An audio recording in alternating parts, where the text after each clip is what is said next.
what we were talking about last time, I was just going through, and in the early 20th century, there are basically two different directions that art moves into. One is towards expressionism, and these trends began in the late 19th century with a group of artists that began to react to art that had been produced earlier. And some of them were very interested in recapturing expression. They felt like it had been lost in the Impressionist period of time, when the Impressionists were just painting what they saw, the light, the color of what they saw. And so this expressionist trend that begins in the 1880s and 90s continues into the early 20th century, and that's what we were looking at when we stopped last time. And then there's another trend that begins during the 1880s and 90s of artists that are mainly looking at the form of art, the shapes that are used, the compositions that are used, and trying to come up with a new kind of art, something modern, something that doesn't just look like it's a repeat of what's been produced since the Renaissance, for several hundred years. So we were looking at expressionistic art, and the basic characteristics for this expressionistic art are that they tend to either exaggerate the color, make it brighter than it would be if you looked at it in nature usually, or they're trying to use it in a very arbitrary way. They're not really wanting to use color to just describe nature, just, what is in nature. They want to use it to describe their feelings or particular ways they interpret, what they see in life. And so we looked at a number of artists, and we gotten to this point of looking at a group of artists. There are two groups of German Expressionism. One's called the Bridge Group, and the other group is called the Blue Rider Group. And Kandinsky was a Russian artist working in Germany that belongs to this Blue Rider group. And he's the one that really makes a breakthrough in 20th century art. He's interested in color for expression. And he writes a book in which he talks about his art. It was called Concerning the Spiritual in Art. And it became a very important book for other artists in the 20th century all the way up to the end of the century. They would read his book and really think about the ideas that he had to say in that book. And so I wanted to talk a little bit about those ideas. He said, or what he believed from an experience that he had, and that's where we ended last time. He had finished painting this painting that you see here called The Garden, and he had gone out for a walk. And while he was gone, his maid came in and cleaned his room and studio.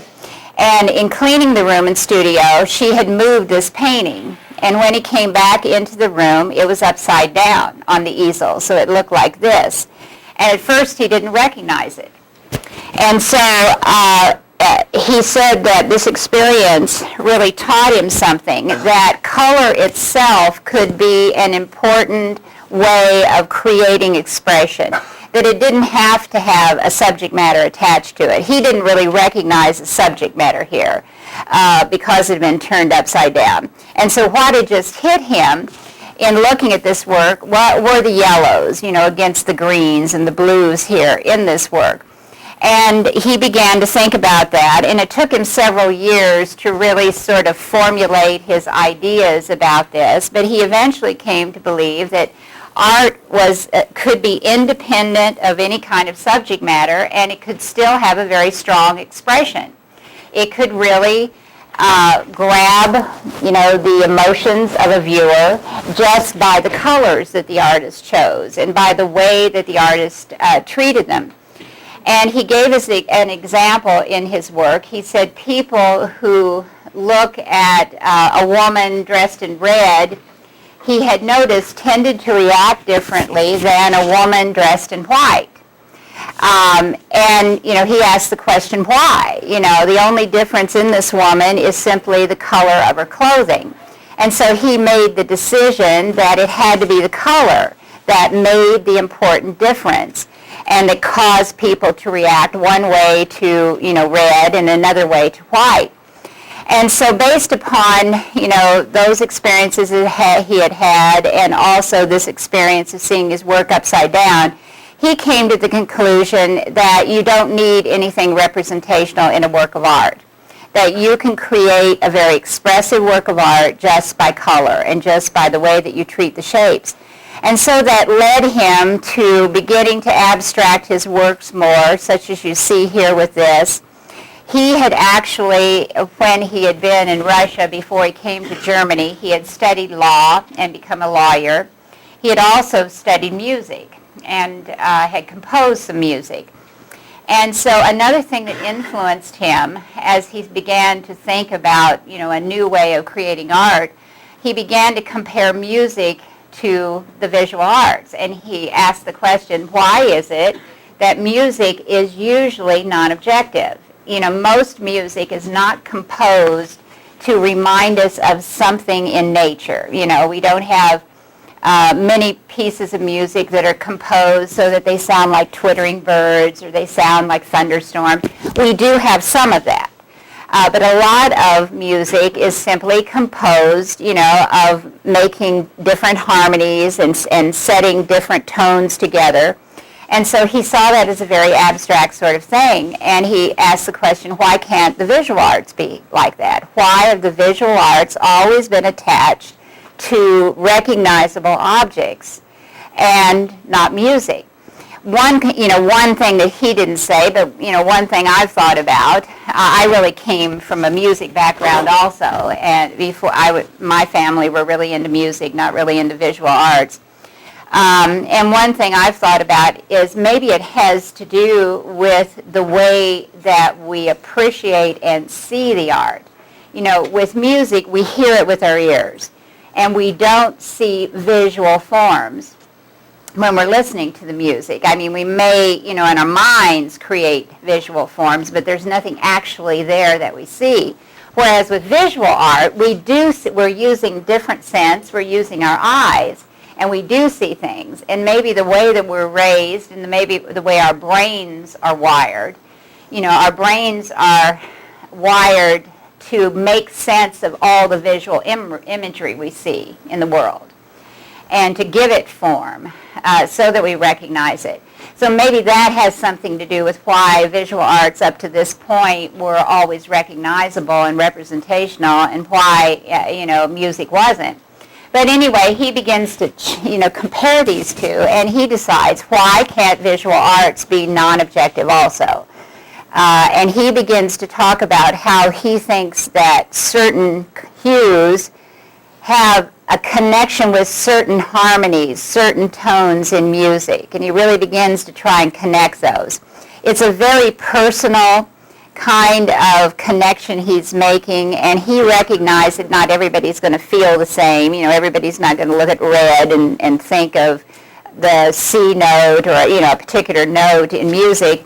He knew that was, just him, but he did think there was some universality about it, that a majority of people would respond in a similar way to certain color arrangements, in the way that he did.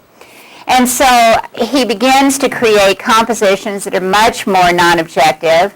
If I took the time, I could show you step by step how he arrived at this, and actually how this really is based upon representation. In some earlier works that he had created, he began to create these very tall mountain forms, like you're seeing outlined here in this black. These two parallel lines that are, basically parallel that we see here, they start out in earlier, more representational works as two tall trees in compositions. These are little buildings, churches, and other buildings perched on top of the hills. And so there still is some representation there. A sun right here, for example. But now it begins to be harder to see, those representational things. And so you have to begin to evaluate just why did he choose a blue to place it here? Why did he put one here?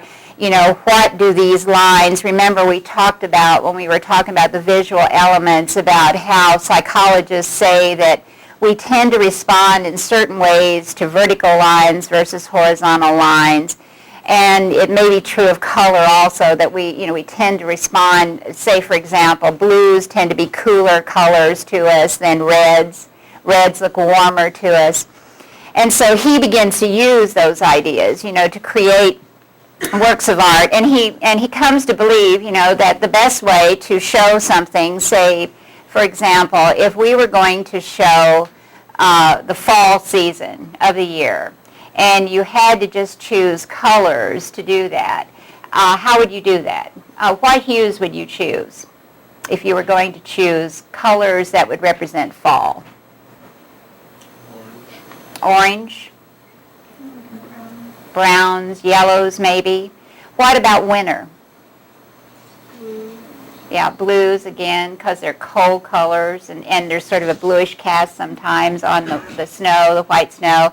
So he began to say, don't bother representing fall trees, just take the color. Take the color you associate with fall and create a composition using those colors. Do the same for spring and for summer and fall. He actually did paint 4 different paintings in which he tried to do something like that. So he's very important for 20th century art, because 20th century art becomes a period of time when representational art becomes less important and when non-objective art becomes more important. And he's one of the first artists that begins to sort of turn in that way and to begin to try to represent things in a non-objective way. Because he was interested in music, he gave them titles that really go back to music. This one, for example, is called improvisation. And that's really a term that came out of music first, that he attaches to this composition. And he even defined what he meant by improvisation. He meant that they were spontaneous compositions, sort of like in improvisation in music.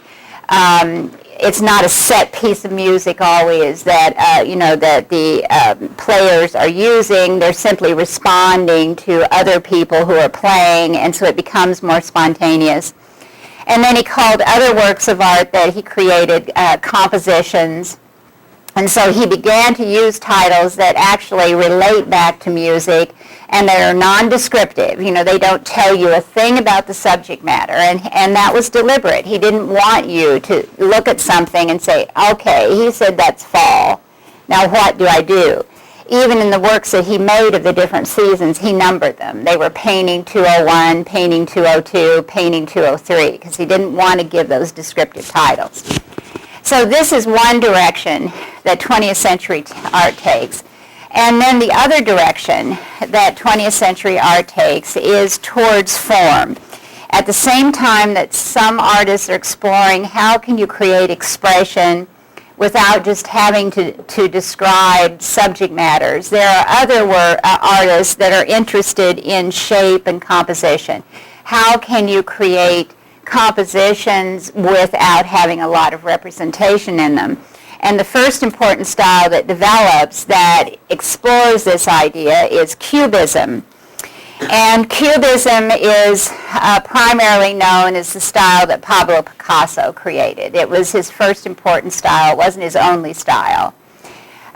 He didn't invent it independently. He actually had a fellow artist named Georges Braque who worked side by side with him, sometimes in the same studio, and together they brought different things to form this particular style. But they were also influenced by the post-impressionist artists, and they were particularly influenced by Cézanne. And we looked at Cézanne's landscapes last time, and I talked about how he began to simplify shapes into rather geometric sorts of shapes. And he actually wrote to a friend that he was trying to do that he was trying to treat nature in terms of, he said, cylinders, he used other geometric terms. He never said cubes, but, by sort of extension, you could think that he was probably thinking in terms of cubes because of those buildings that he was creating. So this influences Picasso and Braque as they begin to develop their kind of art.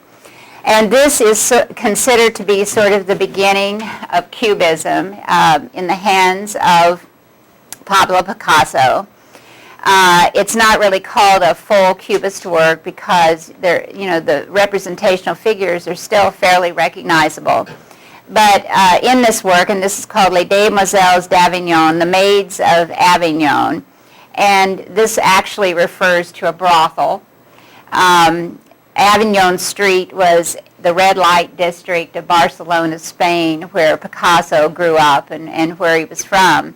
And so he's representing a group of women in that brothel, prostitutes in the brothel.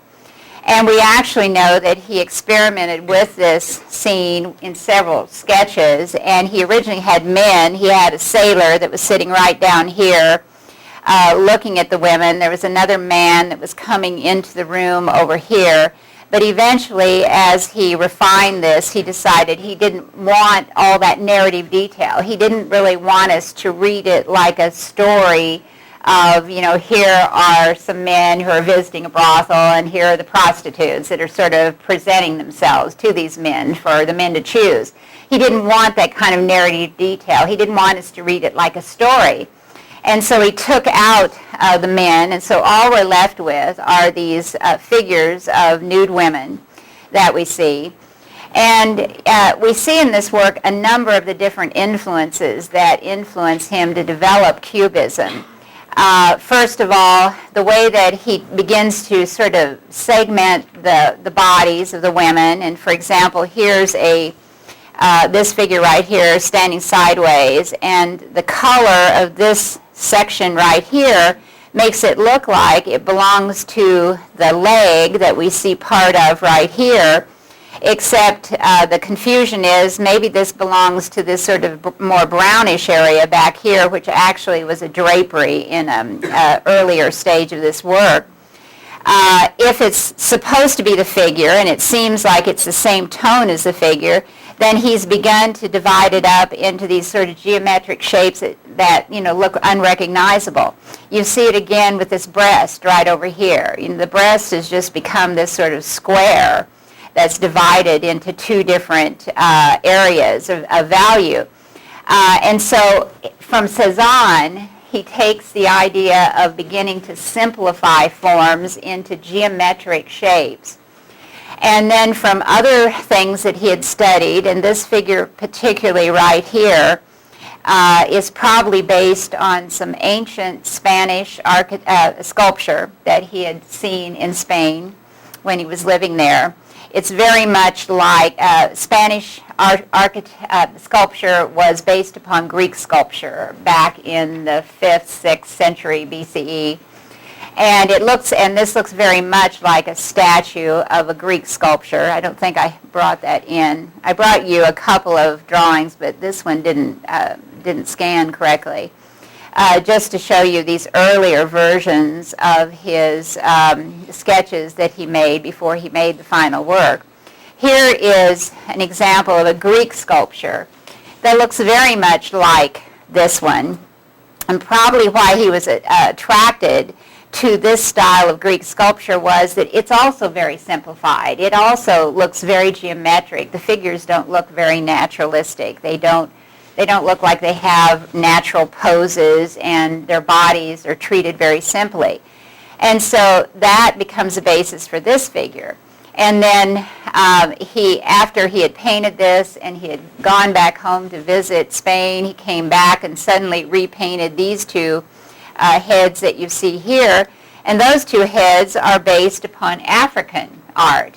He had seen African art in France, and he had talked about that there was a power to the images of African art, that they looked mysterious. You couldn't understand them in a European sort of way.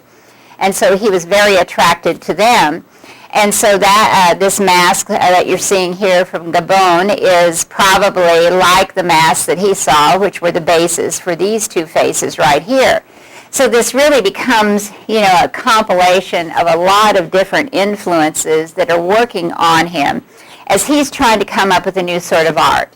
He doesn't want to just keep reproducing the same sort of art that was produced in the past. And he's trying to find some way of really restating forms and coming up with a better kind of art that seems to be relevant to the 20th century and not to the past. Eventually, this work leads him to beginning to create works that are even more geometric in shape. This is Picasso's work over here on this side, and I don't know why I didn't identify this one. This one is by his friend George Braque that was working with him. George Braque actually made the painting that you see on the left, which is called Houses at L'Estaque, by going back to the south of France where Cézanne had been and actually looking at the same sites that Cézanne had painted and trying to paint them as well so he would understand by doing it, what Cézanne was talking about. And so you see a similar, simplification of the shapes of the buildings into just these sort of cubic sorts of shapes. Abstraction, simplification of the landscape, the trees that are surrounding the buildings. Picasso, at the very same time, is doing the same sort of thing. He didn't go to the south of France like Braque did. And he doesn't seem to have been as interested in Cézanne as Braque was. Braque is the one that really reads all of Cézanne's works and tries to understand how he translated what he wrote into painting. And so he sort of brings that knowledge of Cézanne to this partnership that they create. Picasso just simply wants to paint and wants to simplify forms, but he comes out with something that looks very similar with these geometric sorts of shapes of the buildings that you see here. And that leads him into abstracting figures further. This work was shown in New York City. There's a very famous exhibit that takes place in 1912 in New York City. It was called the Armory Show. And at that time, a lot of art from Europe was brought to the United States, and it shocked American artists. It was so different from traditional kind of art that they really didn't know how to deal with it. And this was one of the ones that was brought to New York City that they had a chance to look at. And when you compare it to what he does later, it looks very conservative. I mean, we could still make out the woman. Yes, her face is sort of disintegrating into these strange little sort of square areas that you see here. But we can still make it out that it's a woman. And so it's very conservative, but nevertheless it shocked people in the United States at this period of time. There were stories in newspapers that said that people looked at this work and at another work that was in the show and went crazy, that they ran out of the building screaming and bit people in the street. It was just an exaggeration, trying to express how shocking it all was. So he begins to experiment, with these various ideas and influences, and eventually it leads to works like this. The one on the right is by Picasso, Lady with a Mandolin, and the one on the left is by Braque, and it's just called Mandolin, although there is a human being there. But the human being in this work is more disintegrated. We can see a hand holding the mandolin, and here's an arm over here, and a forearm here turning around. So we get a little bit of the woman or the figure. It wouldn't have to necessarily be a woman in this particular work, but we lose all the head, and most of the rest of the body, whereas with Picasso we still see more of it. But in both cases, we can see how the figures are disintegrating. All that representation is really disintegrating.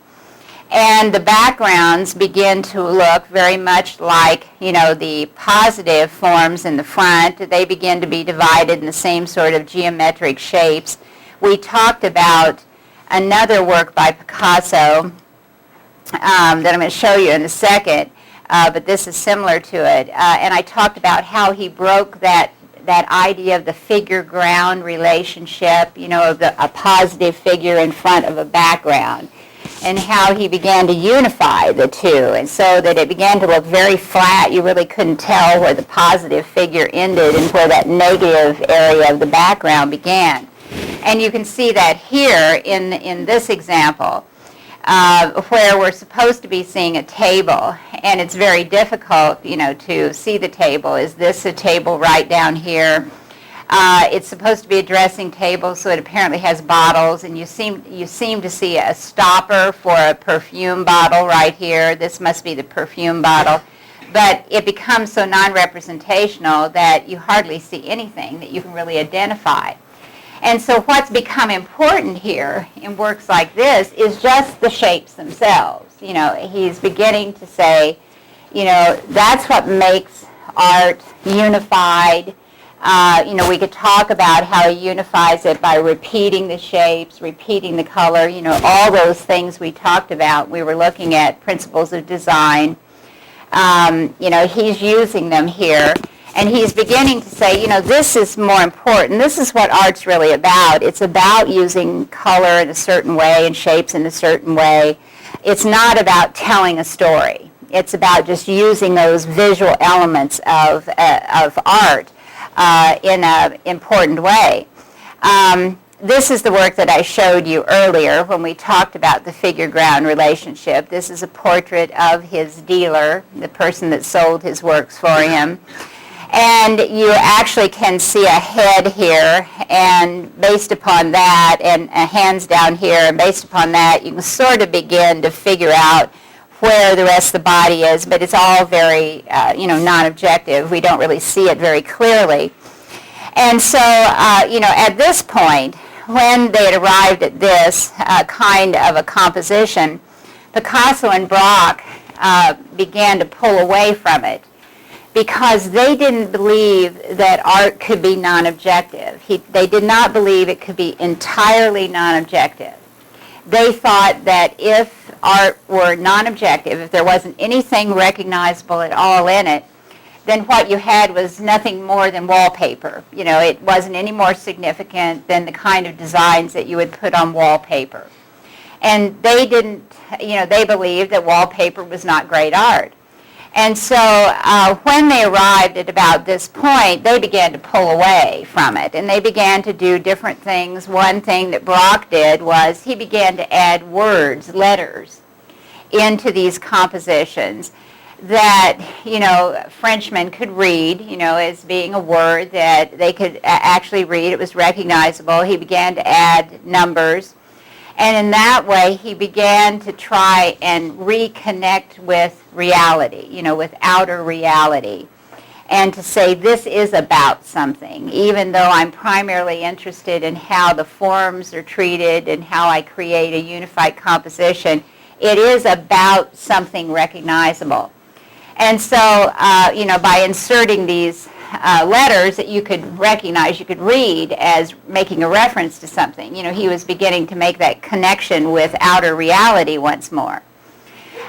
Cubism led to a number of different movements. It was a very important movement. It broke away from almost everything that had been traditional up until this point. The idea of having a positive figure and a negative background, of having that sense of depth within a work, of having recognizable images that told a story. All of those things, were broken by Cubism. And so younger artists that were developing in France were very influenced and very interested in it. One artist who responded to Cubism is Marcel Duchamp, and we'll be seeing him later for another style that he's better known for. He created what sometimes is called dynamic Cubism. It's also called futurism sometimes. And by dynamic Cubism, they mean that he tried to give more movement to Cubism. And so, for example, here we have a nude descending a staircase, and we can vaguely see the stair here. And the nude, has been sort of fractured again, like in Cubism, Cubist work, so we don't really recognize it. He was also influenced by sequential photography, which had developed in the late 19th century, early 20th century. There was one particular man named Muybridge that began to film horses as they moved in sequential photographs and human beings as they ran. And so what Marcel Duchamp did was take those separated photographs of people moving and sort of put them all together, sort of overlap them, so that you get this feeling that you're looking at a figure in several different positions as it walks down this staircase. This was actually one of the works that was shown at the Armory Show in New York, and this was the one that inspired the most hatred from people. And this is the one that is supposed to have driven people crazy when they saw this, because they just couldn't make heads or tails of what was going on in it. So this was one reaction to Cubism by a young artist. Another reaction was in a group of Italian artists who became known as futurist artists. And you see one example of their work by a man named Gino Severini. I believe Gino Severini later he gave up painting and he became a musician, a composer later on. One of them did, and I think it was Severini that did. The futurists, took those ideas of fragmented forms, repetition of forms that had been created in Cubism, and they used it for their own purposes. They were right before World War I began, and at that time, Italy was in a fairly bad economic situation.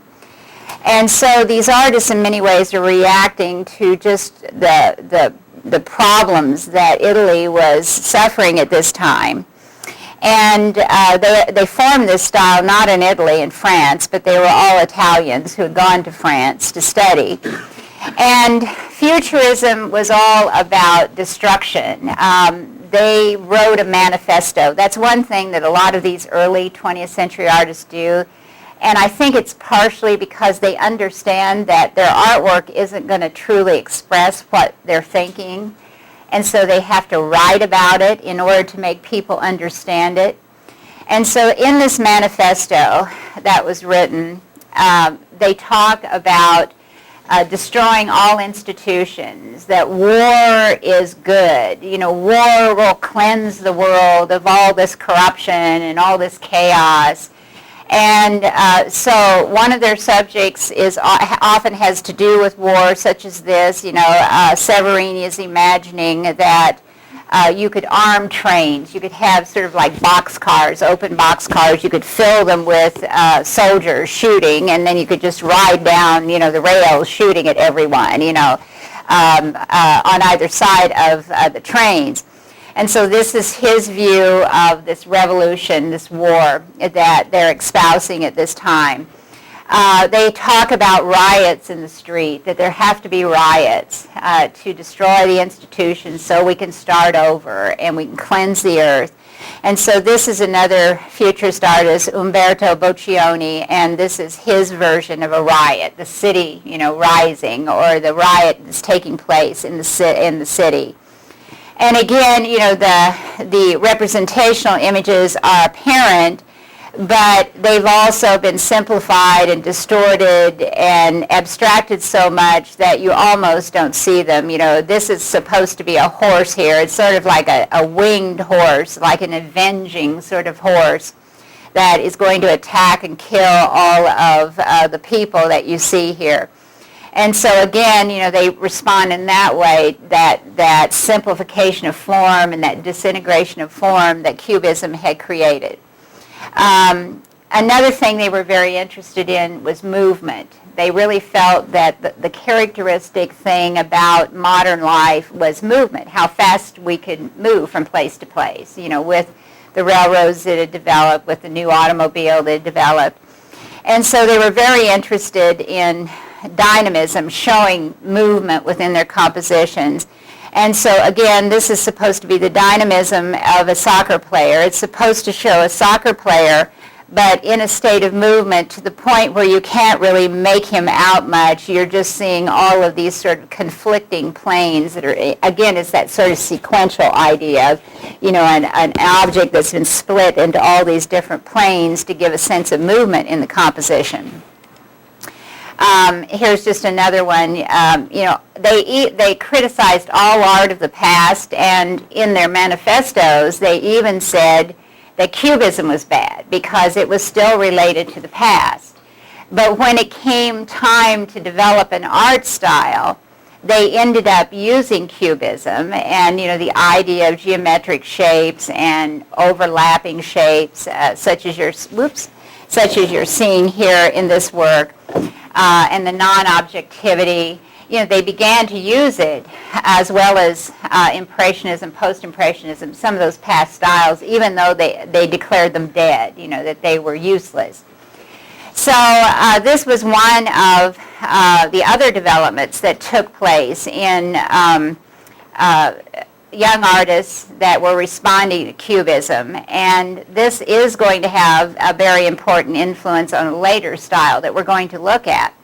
One other development that responds to Cubism is a style called distill, and all that means is the style. It is spelled in Dutch language, and it is a style that develops in the Netherlands. There are a number of artists and architects that are involved with it. I'm really only going to show you one, Mondrian. He's the most famous of these artists that works in this distill style. And he responded to both the height and color that the Expressionists were using, as well as to the disintegration of form that was happening in Cubism, and began to evolve his own kind of art. He started out rather naturalistic, and then we see him in a series of tree forms becoming more and more non-objective. And so this, he had gone to study in Paris, and all of these trees were painted while he was in Paris. So we have this red tree from 1908.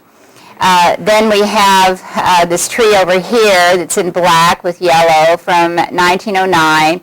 Notice that in this tree, he's still showing us some of the bark of the tree, and he's giving some of the texture of the tree. But he's flattened the background. We're really not, seeing much depth in the background. With this one, we no longer have that texture in the bark. We just have this black form. Again, it's still against a very flat sort of form. The next step was the gray tree that you see over there on the right. It's still, once you see these things in sequence, you can see, how they still relate to the past. You still have this one single tree. It's still composed of these sort of curving forms, arcing sort of branches, just like he had been using here in these earlier ones. And then finally we get to this point where, you begin to lose that tree trunk. And if you just saw this alone and didn't see it with, this sequence, you might not even think that it's a tree. It hardly looks like a tree. The tree's sort of disintegrated. He's begun to separate each of these little arcing areas so they no longer connect to each other. They no longer connect, to the tree trunk, and he sort of spread them out like Cubism was spreading everything out on that surface. And that leads him to begin to experiment with more geometric shapes. This is a slide that doesn't have the color in it, so there is color in this. You're just not seeing it. The next one has a little bit more color in it. As he becomes influenced by Cubism, then he turns to more square sorts of shapes and rectangular shapes like this. You still see a few of those arcs left, that sort of tell you that this is where the trees are. He called it composition with trees, but you hardly see any trees at all, except that, if you know that the arc went back to those earlier trees, and that sort of tells you, oh, there's the tree there. And so he, arrives at this point in his development of style, and then World War I breaks out, and because he's not a French national, he goes back home to Holland. And then he begins to paint the sea, the coastline of Holland, and that's what both of these are representing. They're based upon those rectangular shapes and square shapes of Cubism, and that he'd used in those tree forms that we last looked at. But now he's begun to break the rectangles and the squares up. And most scholars think that at this point he's looking at water reflecting, light reflecting on the water, and he's trying to capture that sort of glittery effect, of that instant of light on the water in all of these little pluses and minuses. These are often called the plus and minus paintings that he creates. So, again, they become in some ways even more non-objective. They're now just, one color, one plane of color, and the only thing that sort of defines and gives this center area interest are the different relationships of the lines that cross each other. Eventually, that leads him to developing his mature work that you see here in these examples. The one on the right is called Table 1, and the one on the left is called Composition with Red, Yellow, and Blue. He is, he's basing his style on Cubism. He's decided, to use very simple geometric sort of shapes.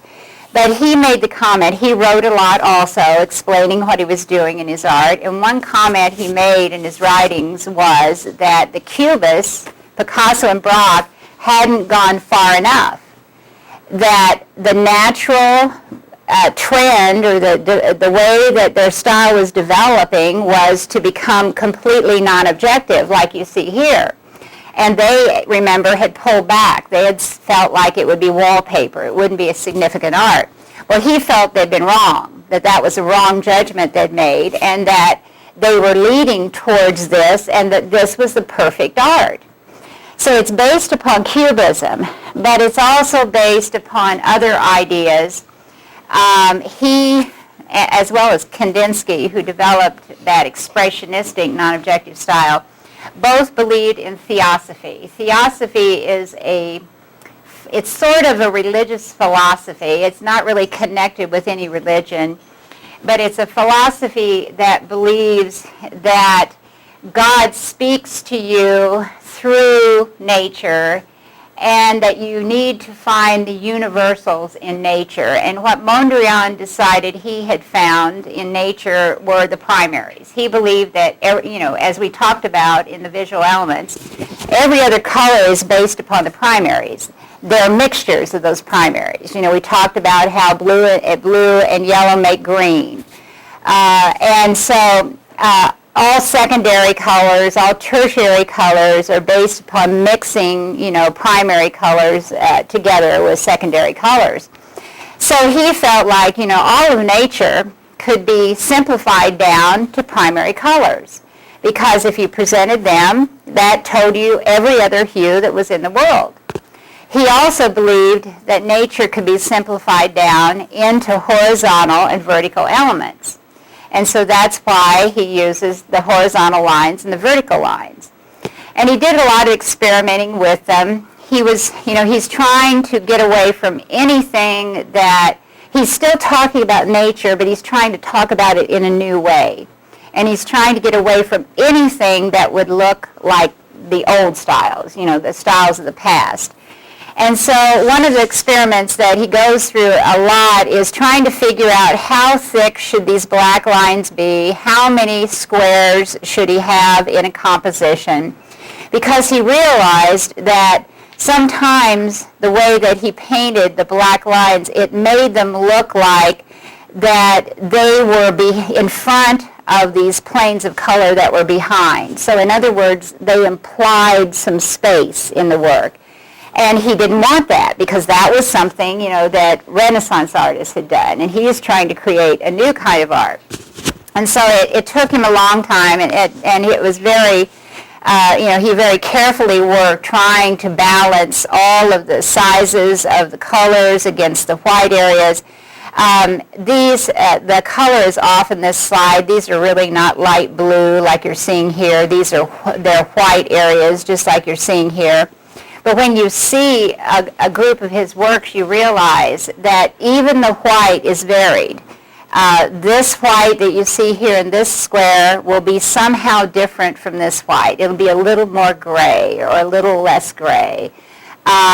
He wanted everything to not be repeated. He wanted it, to have its own place within the composition. And so this becomes, an example of truly non-objective art, one of the first examples of completely non-objective art. It still makes a reference to nature. He's still talking about nature. He's not saying this is just about art. And that will be different from what some later artists do in the later half of the 20th century, who will look at him and think that all he was talking about was art, about blue and white and, horizontal. But he's really saying these represent nature. I'm just simplifying nature down to these things. Okay, that shouldn't be there. Why is that doing that? Because I printed off many more examples. Let me get down to some of this. Okay, where's the rest of my file? Let me look at my thing. I have 83 slides on here, not 57. So let me see if I didn't open the right file. Okay. Oops, let me go down to this. There it is.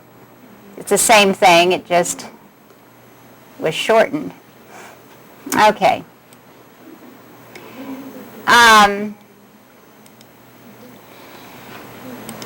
In Russia, at the same time that Mondrian is creating finally this really non-objective art, there are also Russian artists that are doing similar sorts of things.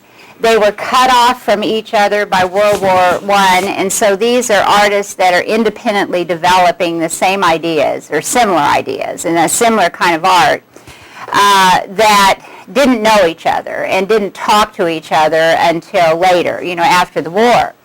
And so in Russia, similar sorts of things are happening. One thing that the Russians did know about was futurism, and there had been a style of futurism that developed in Russia. And so through futurism that had been developed by the Italians, the Russians came to know about Cubist art and began to use Cubist art as an influence. And the artist that really was instrumental in creating new kind of art in Russia was a man named Kazimir Malevich. And this is one of his early works. We can see him, working with big squares of color, similar to what Mondrian is doing. There's still a lot going on, of various sorts of things. It sort of looks like a collage. He's using letters, for example, like we saw the Cubists use in their work, and the Futurists also used letters in their work as well. But eventually, he develops, and suddenly in 1913, it wasn't exhibited until 1915, and so there's a debate among art historians about when exactly this developed. But in 1915, he exhibited this work of art, black square on white. It's the same idea as Mondrian of simplifying everything down. It's as if Malevich says, okay, fine, if what we're doing is we're simplifying forms down into geometric shapes, I'm going to take it to the ultimate simplification. And I'm just going to give you one square centered exactly in the center of the composition. I'm going to eliminate color. He really was trying again to create an emotional, a spiritual kind of art, just like Mondrian was doing and like Kandinsky was doing also. And so he exhibits, this work, and it's the ultimate in sort of minimalist work, and it will be an important influence on later artists that will develop a style that's called minimalism. And he's trying to eliminate any sense of anything that has to do with the past, like space. He even at times seems to be a little afraid of color, almost as if he thinks color is going to be associated with certain things. But he does experiment with color. Here's an exhibit of his art that he had, where he did show this work again. We see the work that we were just looking at up here in the corner. It's hung across the corner. Then these are other examples of his works that he's working with. This idea of hanging it across a corner like this is a Russian thing. That's the way the Russians used to hang their religious icons. They would hang them across corners of their rooms. And so it's like he's mimicking, a habit or a tradition of the Russians, while at the same time probably shocking them because they're looking at it and thinking this isn't anything like, what we expect to see, because it's just a simple, square. So he sort of goes to an extreme at experimenting, with a non-objective sort of art, experimenting with white. He sees white as a very pure, very spiritual sort of color. This actually has a square on it, and if you stare at it long enough, you begin to see it. This is called white on white. In other words, it's a white square on white. You can just vaguely see a difference right here in a line that's going down here. This right over here looks a little more grayed. This is a scratch on the slide. Ignore that. But here's the square. The white square comes down here, then it goes across here, and it comes up here and across here, and it's not perfectly centered now like his black square was. It's slightly angled. So he begins, he's really trying to see how much can I eliminate from art in order, he thinks, to get to something spiritual. He's trying to sort of reach our emotions. And to, sort of pull us in that way. But again, he had to write a lot about his art because not everyone understood, what he was doing. At the same time that he was creating this non-objective sort of art and painting, there were other artists in sculpture that were creating a new kind of sculpture in Russia. And the sculptures are called constructivism. And this artist is one of those. He was also a graphic designer, and so here we see one of his drawings using geometric shapes, and again, eliminating all color.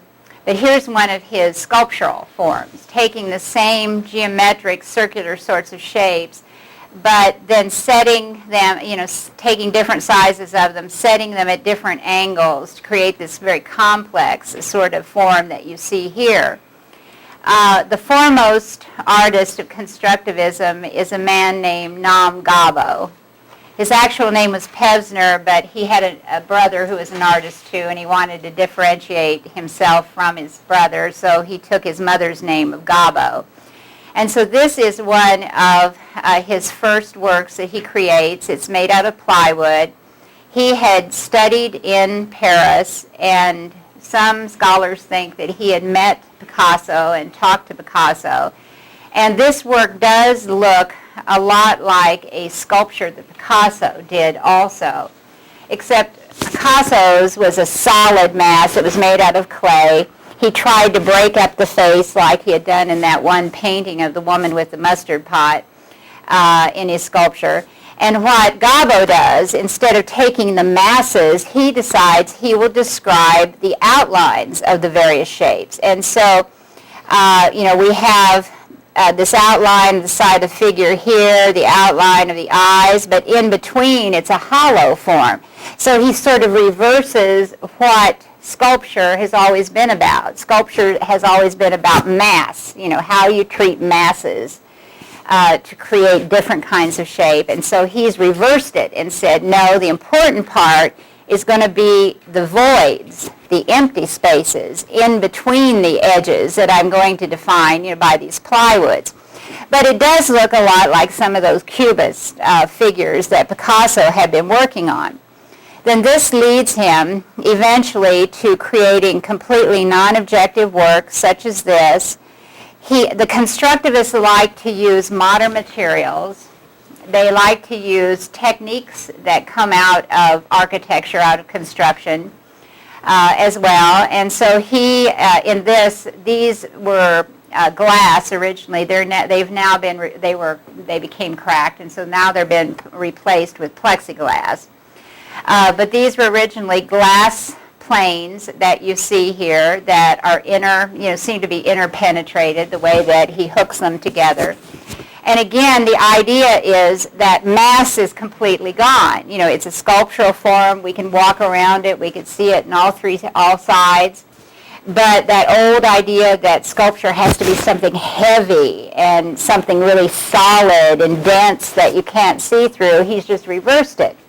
And so now we have these really thin planes of glass, and we can see through them, so it's as if they don't exist even. We can see the background space behind them.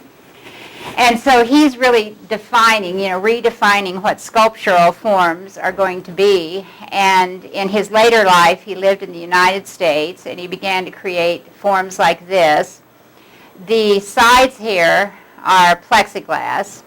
And then he has, well, in this one he didn't, but often what he will do is drill very tiny holes on the edges of these forms. And then he will thread metal thread, sometimes rope, sometimes even plastic sort of filament. He would thread them through the holes or wrap them around these forms. And so all of these tiny, really thin threads end up creating interesting sorts of shapes on the inside that aren't really there. It's an empty space. We could stick our hand through it. There wouldn't be anything solid there at all. And actually, even the way they're defined, if we tried to touch this edge that we're seeing here, we'd find out it's not even solid. It's made up of all these really thin little threads that he's used of metal or filament to create these shapes. So he redefines sculpture for the 20th century, and he has an important influence on later sculpture by using new materials, by emphasizing the voids rather than the masses in sculpture, by using new techniques, of putting these new materials together. While constructivism and Russian art is developing in Russia, back in France, a new style is developing called Dada. And Dada developed during World War I. In World War I, many of the countries of Europe were involved, but not Switzerland. And so a number of composers and poets and artists went to Switzerland and stayed there during the war. And they talked, about what was happening, all the destruction that was taking place, and the new kinds of weapons that were possible. World War I was the first war in which airplanes were used.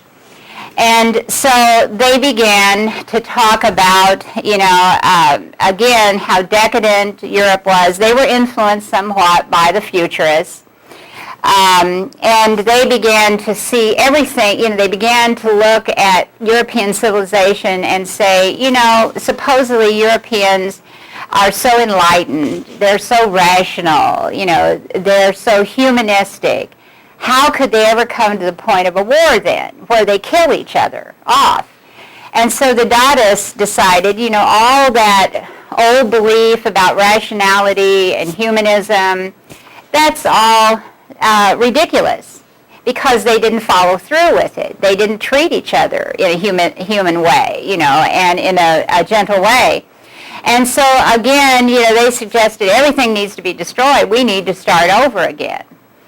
And so they began to create, they again were influenced by Cubism, but then they go farther than Cubism in creating their works. They began to create sort of nonsensical things like the murdering airplane that you're looking at here, which seems to be a response to, this new weapon that is available in this war. And in order to say, while it's a weapon that is very impersonal, on the other hand, there is a person involved. There's some human that's involved, and actually at this point in World War I, they were very deeply involved because some of the time, for a part of the war, when the airplanes dropped bombs, they didn't drop them like they did in World War II or like they do today. The pilot actually picked up the bomb and threw it out of his plane at a target. And so, this artist is sort of trying to make a nonsensical sort of machine, to really emphasize that while it may be mechanical, it does have a human involved in it. And so he puts these arms that you see here, very beautiful sort of mannequin sort of arms with it. They begin to, create collages. the Cubists had been the first to begin to use collages, but the Dadists really like to bring things that have no connection with each other together to make these strange sorts of images. Another example in sculpture of a Dada work is this one. Man Ray was an American artist there were Dada groups that were formed all over Europe during the war and then right after World War I. And so there was a group that was formed in the U.S., and Man Ray became a part of it. And he created photographs as well as creating sculptures, and so he created this. It's called The Gift. It was actually made for a composer friend of his. But he took, a manufactured object. This is an iron. Back in the days before people had electricity, they had these irons, and they were actually made of iron. That's where the name comes from for them. They would be placed onto a stove and heated, and then you'd pick them up and you'd iron your clothes until it became cool. And then you'd go back to the stove, you pick up another one, and you come over and iron. And so he took an iron, and then he put nails in it. So obviously, you wouldn't want to use this to iron clothes. And that was sort of, the idea. That was the irony of it, and that is something that the Dadists are very interested in, is irony. And so he gives this, and then it's given as a gift, to someone, as if, this is a very precious sort of object, and they've always wanted this. And yet what it is, it's an ordinary common iron that a woman would use, and it has nails put in it, so there's no way you could ever use it. You'd shred your clothes if you used it. So the Dadists began to create, these nonsensical sorts of things, and to them it made sense because they felt like rationality was ridiculous. There wasn't anything rational about the world at all, so irrationality must be the way to go. And they talked about how madmen were actually the only rational people in the world, people that were irrational. That leads us back to Marcel Duchamp that I showed you in that nude descending a staircase. He really becomes probably the major artist of Dada. And this is one of the works that he created in Dada. He was a painter as well as a sculptor, and I'll show you some of his sculptures here in a minute. In his paintings, he did paint with, regular oil paint, but he also created collages, such as you see here, in which he took drawings of mechanical sorts of objects. This type of object that you're looking at here is a chocolate grinder. It was used to grind chocolate in those days. And he's made a drawing of it on a piece of glass. These are forms that were used by dry cleaners and laundries. Clothing didn't have, it was not made to have any shape really, and so the way that you gave it shape was you put the clothing into these kinds of forms, and it dried in that shape, and so in that way you got a shape. And so he's taken some of those forms that he's obviously seen in a laundry. This is a water mill that you see here. It's a wheel to raise water up. These are sieves right here. Then up here he's used other metal pieces to create this more non-objective sort of work of art. The whole thing he called The Bride Stripped Bare by Her Bachelors even. And if you, it's better if you read it in French, but not everyone knows French, so I give you the English title. He played a lot of games with the words in French. To say stripped bare in French implies voyeurism, that this is taking place in front of a group of people, and it's the same kind of construction that's used for referring to executions in France at that time and for other, types of public events. And so it's as if, he's saying that the bride is being stripped bare, in front of the public instead of in a very private, bedroom. The whole thing down here is supposed to represent the bachelors. These forms, for suits are meant to be the bachelors. He wrote a very big book all about what he had done here with this work, and so that's where we know these interpretations for things. The chocolate grinder became the thing that ground out the sperm, or produced the sperm.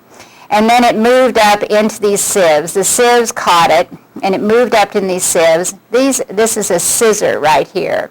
So it had to go through a rather dangerous area here of the scissors. Scissors are related to castration.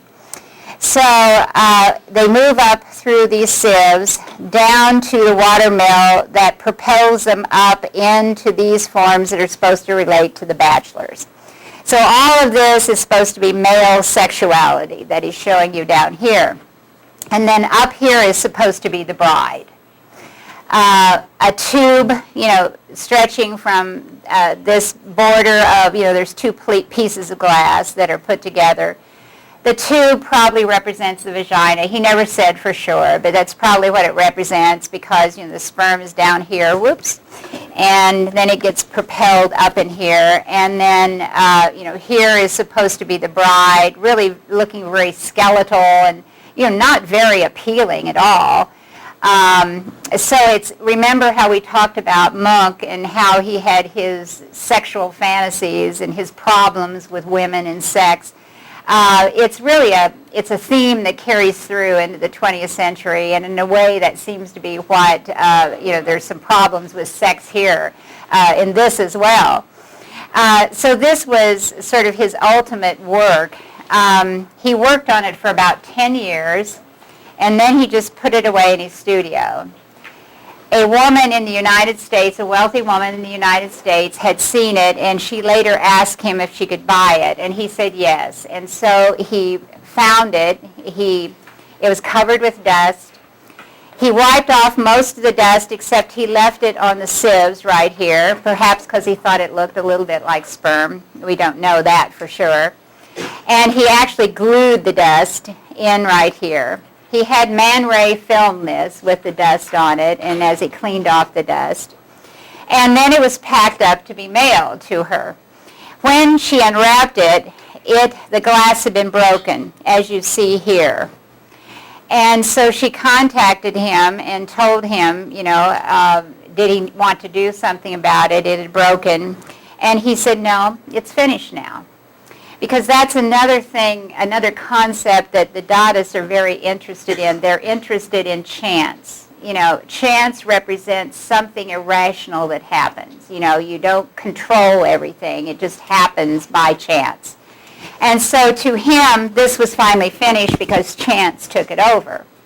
He also created sculptures, and he's the one that creates a new kind of sculpture or a new material for sculpture. And we've talked about this. This is an example of a ready-made.